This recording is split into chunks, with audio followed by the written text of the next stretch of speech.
পরের দিন তে জাংকুকের কেবিনে আসে জাংকুককে একটা ফাইল দেখানোর জন্য। জাংকুক যখন তেকে দেখে সে অনেক অবাক হয়ে যায় এবং উঠে দাঁড়িয়ে বলে, আরে দা কিম তেইয়ং নাকি, মানে দা কিম তেইয়ং কিনা এই জিওন জাংকুকের কেবিনে এসছে, ভাবা যায়। তো মিস তে, কালকে আমার ব্যান্ডেজ করাটা কি আপনার এতটাই ভালো লেগেছে যে আজকে আবার চলে আসলেন আমার হাতের ব্যান্ডেজ নেওয়ার জন্য? ওহ হ্যালো মিস্টার জিওন জাংকুক, এইসব শুধু আপনার স্বপ্নেই সম্ভব, কিন্তু আপাতত আপনি আপনার স্বপ্নের দুনিয়া থেকে বেরিয়ে আসুন। আমি এখানে আপনার হাতের কোনো ব্যান্ডেজ নিতে নয়, বরং একটা ফাইল দেখাতে এসেছি, দেখিয়ে চলে যাব। তে জাংকুককে ফাইলটা চেক করছিল, তখনই ওদের দুজনের হাত একে অপরের সাথে ঠেকে যায়। তে এবং জাংকুক একে অপরের দিকে অপলক দৃষ্টিতে তাকিয়ে আছে। জাংকুকের স্পর্শ পাওয়া মাত্রই তে যেন কেঁপে ওঠে, তার মধ্যে যেন এক অন্যরকম অনুভূতি হচ্ছে যা তে নিজেও জানে না। অন্যদিকে জাংকুক যেন কোন একটা মায়াজালে আটকা পড়ে গেছে, সে যে চাইলেও এই মায়াজাল থেকে বেরোতে পারছে না। এভাবে কিছুক্ষণ থাকার পর তে রিয়ালাইজ করে তার আর জাংকুকের হাতটা অনেকক্ষণ ধরে ধরা আছে। তখনই সে তার হাতটা সরিয়ে নেয় এবং জাংকুকের কেবিন থেকে চলে যায়। জাংকুকেরও কিরকম একটা অস্বস্তি লাগে, মানে অকওয়ার্ড ফিল হয়। এগুলো তুই কি করছিস জাংকুক?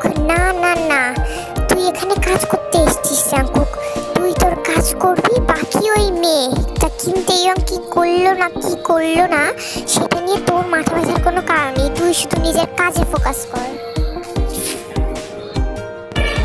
অন্যদিকে তেও তার কেবিনে বসে বসে ভাবছে, এইসব কি হচ্ছে আমার সাথে? আমি যখনই জাংকুকের সাথে থাকি তখনই আমার একটা অন্যরকম অনুভূতি কেন হয়, কেন মনের মধ্যে একটা অন্যরকম ফিলিংস জাগে যেটা আমি নিজেও জানি না। আমি কেন জাংকুকের প্রতি কিছুটা দুর্বল হয়ে পড়ি? এইসবই ভাবছিল, তখনই সে একটা ছায়াকে দেখতে পাই। সেই অজানা লোকটি থেকে বলে, দিস ইজ লাভ তে, দিস ইজ লাভ। তুমি?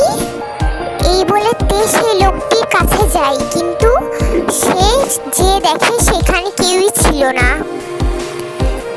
ও তো তার মানে এইটা আমার শুধু একটা ভুল ধারণা ছিল মনের, উনি কোত্থেকে আসবেন? আর এটা ভালোবাসা না, এটা লাভ না, কখনোই না, এটা ভালোবাসা হতে পারে না, কোনোদিনও না। হ্যালো গাইস, আমি জানি আজকের পার্টটা অনেক বেশি ছোট হয়েছে, কিন্তু কি করব বলো, তোমরা হয়তো অনেকেই জানো আমার নানা ভাই মারা গেছেন। তো বাসাতে অনেক এসছে, মামা মামি, মামাতো ভাই বোন, খালা খালু, খালাতো ভাই বোনরা, আমার দাদু বাড়ি থেকেও বেশ কিছু লোক এসছে, সব মিলিয়ে অনেক ভিড়। তো এত ভিড়ের মধ্যে তো আর ভয়েস দেওয়া যায় না, তাই না? এখন সবাই নামাজ পড়তে গেছে, এই জন্য আমি একটু বাসাটা ফাঁকা পেয়ে ভয়েসটুকু দিলাম। তোমরা প্লিজ কেউ কিছু মাইন্ড করো না, আর তোমরা আমার নানার জন্য দোয়া করো, উনি যেন জান্নাতবাসী হন। তোমরা সবাই ভালো থেকো, সব সময়কার মতো পার্পেল ইউ, অনেক ভালোবাসি তোমাদের কলিজারা।